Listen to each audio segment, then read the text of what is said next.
ከተማዬ ተልማ እንጂ ምንም የሚከፋይ ነገር የለም። ለልማት ተነሱ ሌላ ቦታ ቀይሩ ስንላችሁ ፈገግ ባለ ፊት ደስ ብሏችሁ የመንገድ መዘጋት የተለያዩ ሁኔታዎች ሲያጋጥም ለሀገራችን ክብር ነው ለኛ ጥቅም ነው ብላችሁ ገብቷችሁ በትዕግስትና በደስታ እንዲያልፍ ያደረጋችሁ አካባቢያችሁን በማስዋብ በማጽዳት በማሳመር ህንጻዎቻችሁን አፍርሳችሁ በመስራት ለልማት ተባባሪ የሆናችሁ ለሰላምና ጸጥታ ከፍተኛ አስተዋጽኦ ያደረጋችሁ እንግዶቻችሁን በሚገርም ክብር ያስተናገዳችሁ የከተማችን ነዋሪዎች ከልቤ ላመሰግናችሁ ወዳለሁ።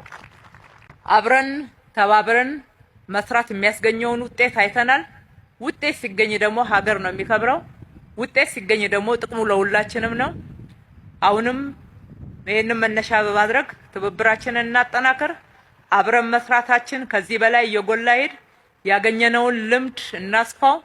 ከምንም በላይ ሀገራችንን በማልማት ከተማችንን በተሟላ ሁኔታ የለማች የደመቀች ለነዋሪዎቿ የተመቸች ኢትዮጵያውያን የሚኮሩባት አፍሪካን ወንድሞች እህቶቻችን ደግሞ የበለጠ ዋና ከተማችንን ብለው የሚመላለሱባት ሁሌ ቱሪስቶች የሚጎርፉባት በማድረግ በኩል ድርሻችንን በመወጣት በኩል ተጠናክረን እንቀጥላለን። ፈጣሪ ኢትዮጵያና ሕዝቦቿን ይባርክ። እጅግ አድርጌ አመሰግናለሁ።